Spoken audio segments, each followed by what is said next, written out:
What the Study Says. Welcome back to What the Study Says. I'm Dr. Kai. And I'm Dr. May.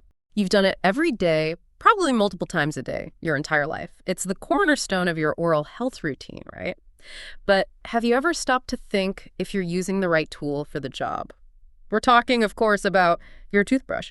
Manual or electric? Which one is actually, winning the battle against plaque and protecting your smile in the long run? And today, we're really getting into a question that's probably crossed your mind every time you stand in that dental aisle. Is that sleek, buzzing electric toothbrush truly worth the investment over your trusty manual one? We've thoroughly explored the scientific evidence, specifically focusing on the long-term impact on your oral health. So get ready for some clear, engaging, and hopefully well-informed insights. Yeah, and I think to really grasp the long-term impact of your toothbrush choice is worth quickly revisiting the main players in oral health. You've got dental plaque, that persistent bacterial film we all know. That's sort of the root cause. The sticky stuff. Yeah. Exactly. And if it's not removed effectively, well, it leads to gingivitis, which is just the early stage of gum inflammation. Your gums might look a bit red, maybe swollen, perhaps bleed easily when you brush or floss. And I think for many people, that's kind of where the concern stops, right? A little bleeding, a little tenderness, but gingivitis is really just the opening act, isn't it? Precisely, yeah. Left unchecked, gingivitis can progress to periodontitis, which is a far more serious form of gum disease. Mm-hmm. And this is where the actual foundation of your teeth begins to be compromised. Okay. Periodontitis affects the deeper tissue supporting your teeth, leading to the formation of pockets beneath your gum line. Over time, it starts to erode the very bone supporting the tooth. Mm-hmm. Eventually, that can cause the tooth to become loose and, well, in severe cases, lost entirely. Wow. So it's not just about a sore gum, it's about the very structure of your oral health kind of eroding away. That sounds quite serious. It absolutely is. And while the relationship is complex, plaque is also heavily linked to tooth decay, or caries. The bacteria in plaque produce acids that, eat away at your tooth enamel, leading to cavities. The critical takeaway here really is that both gum disease and tooth decay are the primary reasons for tooth loss worldwide. Right. So it becomes abundantly clear that effective toothbrushing isn't just about, fresh breath or clean feeling. It's the absolute cornerstone of preventing these widespread, often debilitating oral health issues. Okay, so we're clear on why brushing matters and what we're trying to prevent. Now let's unpack this core question. Electric versus manual.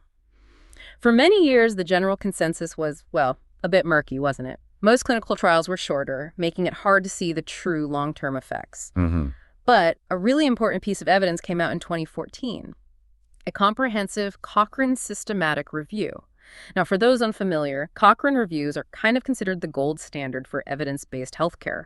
They combine data from many different studies to get a clearer, more robust picture. That's right. And this particular review synthesized data from 56 trials, aiming to compare all types of powered toothbrushes to manual ones for everything from plaque reduction to gingivitis. And the findings from this 2014 review were indeed quite significant. Overall, powered toothbrushes do reduce plaque and gingivitis more effectively than manual ones. They showed this benefit consistently in both the short and the longer-term assessments. Okay. To give you some concrete numbers, for plaque, they found an 11% reduction after 1 to 3 months of use. And when assessed after 3 months, that reduction actually jumped to a full 21%. 21%, wow. Yeah. And for gingivitis, there was a 6% reduction at 1 to 3 months and an 11% reduction after 3 months. Those are definitely measurable improvements. It indicates a clear cleaning advantage there. That's right. And interestingly, within the powered toothbrush category, one specific mode of action truly stood out: rotation oscillation. Think of brushes that have a small round head that rotates in one direction and then the other, often with pulsating movements. Like many popular Oral-B models, for instance. This type had the most extensive evidence supporting it and consistently showed statistically significant reductions in both plaque and gingivitis across various time points. So it's not just any electric toothbrush, but that specific rotation oscillation action that consistently seems to deliver the best results. Does the research suggest why that specific action is so effective? Is it about better reach or a more efficient cleaning motion at the gum line? Well, yes, the design and action are key. The small round head of a rotation oscillation brush allows it to sort of cup each tooth individually. It gets into contours and along the gum line much more precisely than a traditional manual brush often can. Its precise rotational and oscillating movement, sometimes combined with pulsations, allows for really effective plaque dislodgement and removal on individual tooth surfaces and along that crucial gum line. These are areas often missed by manual brushes, especially if technique isn't perfect. Other modes of action, like side-to-side, counter-oscillation, circular, ultrasonic, or ionic. Well, they showed inconsistent or sometimes no significant benefits across all outcomes and time points in this review. For example, ionic brushes showed a short-term effect on plaque, but not gingivitis. Ultrasonic brushes reduced both in the short term, but there was only one long-term trial available for review back then. That makes sense. It's like having a specialized tool for a specific job rather than a more general purpose one. What about side effects? Was there anything to be concerned about? I think a lot of people worry about potential gum damage or irritation with a powered brush. That's a common concern. But the review found that any reported issues, like, say, gum irritation or trauma, were localized and temporary. Overall, there was no apparent long-term relationship found between powered toothbrushes and soft tissue trauma. So that's reassuring. It suggests that when used correctly, they are safe. That's good to hear. But here's where it gets a bit more nuanced with this 2014 review. And this is, I think, a critical limitation they pointed out. While these short-term benefits in plaque and gingivitis were clear, the clinical importance of these findings for long-term dental health remained largely unconfirmed at the time. Exactly. Essentially, they were saying, yes, it cleans better, but we don't know if that really translates into preventing serious long-term diseases like periodontitis or tooth loss. Kind of left a big question mark hanging over the ultimate benefit, didn't it? And that's a very fair assessment for a systematic review of that nature. It really highlights the need for longer-term, real-world studies that track actual disease progression, not just plaque scores. And, in addition, there were inconsistent findings regarding calculus, which is that hardened plaque. Right, tartar. And no significant difference reported for stain removal either. So while cleaning was improved, it wasn't quite a magic bullet for all issues. Okay, so if electric toothbrushes were generally better than manual ones, what about the internal battle between different types of powered toothbrushes? Did any electric brush truly stand head and shoulders above the rest back then? That's a great question. And another Cochrane review from 2010 actually tried to tackle that, specifically comparing different types of powered toothbrushes against each other. However, the main takeaway from that review was, well, quite limited. Oh, and what did they find? A clear, undisputed winner? Not really, no. Not a definitive one across the board. The rotation oscillation brushes did show some short-term superiority over the side-to-side brushes. It equated to about a modest 7% reduction in plaque scores, favoring rotation oscillation. Okay, so a slight edge. A slight edge, yeah. But here's the kicker. Generally, due to a dearth of trials, which basically means a real lack of studies comparing different types of powered brushes directly, no strong, definitive conclusions could be drawn about the consistent superiority of one type over another across all outcomes. It really highlighted a significant gap in the research at the time. It emphasized that while we knew powered was better than manual, the internal race between powered types wasn't yet definitively decided beyond that slight edge for rotation oscillation in that specific comparison. Okay, right. So the earlier studies showed electric brushes are better at cleaning, rotation oscillation types maybe have a slight edge, but the long-term impact on serious disease was still, well, murky. That brings us to a truly groundbreaking study published in 2019, which finally gives us some real answers on the long-term game. And this isn't just another clinical trial. It's a bit of a game changer because of its design. Indeed. This was the SHIPPY cohort study that stands for the Study of Health in Pomerania. It's a prospective, population-based cohort study. Now, what makes this crucial is that it followed over 2,800 participants for a full 11 years. 11 years. 11 years. It's a massive difference from the shorter, more controlled clinical trials we were just discussing. They weren't just looking at plaque scores anymore. They were observing real-world outcomes over a decade. That provides much more robust data. Okay, 11 years. That's a serious commitment to research. So what was the big reveal, especially regarding periodontitis and tooth loss? This is the data we were really waiting for, right? The big reveal was incredibly clear and I think quite compelling. Powered toothbrush usage was significantly associated with a reduced progression of mean probing depth, or PD, and mean clinical attachment loss, or CAL. Now think of PD and CAL as sort of the structural integrity reports for your teeth's foundation. PD measures the depth of those gum pockets, and CL measures how much gum and bone have receded, literally telling us if your tooth is losing its anchor. Electric toothbrushes demonstrably slow down this erosion of your tooth support system. So actual measurable improvements in the health of your gums and the bone supporting your teeth. Can you quantify that impact for us? Like, what does that mean in real terms? Absolutely. Over the 11-year study period, powered toothbrush users showed 22% less mean PD progression compared to manual toothbrush users. 22% less progression. Yes, that's a substantial, statistically significant difference in the battle against gum disease progression. And here's probably the most tangible benefit. This protective effect translated directly into retaining more teeth. Wow. Powered toothbrush users retained, on average, 0.36 more teeth over the 11-year study period than manual toothbrush users. For those who are regular brushers, the benefit was even slightly higher at 0.39 teeth more. That's a powerful finding. It's not just a feeling of cleanliness. It's literally helping you keep your teeth in your head longer. That's the long-term impact we were looking for. It really is. But I imagine there are always nuances in such a large study.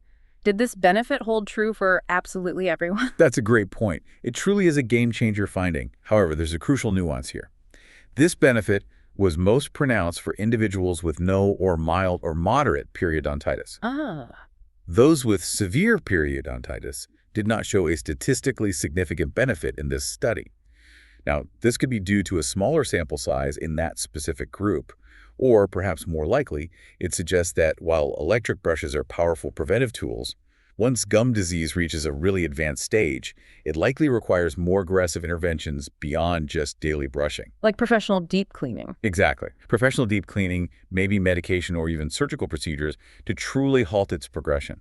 Toothbrushing alone, however good, simply can't reverse significant bone loss at that point. That's an important distinction, prevention and early stage management versus dealing with advanced disease. What about tooth decay then, Terry's? Was the picture as clear there? The findings for caries were a bit more nuanced. Powered toothbrush users did show lower progression in decayed, missing filled surfaces scores. That's the MFS scores. About 17.7% less progression there. Okay.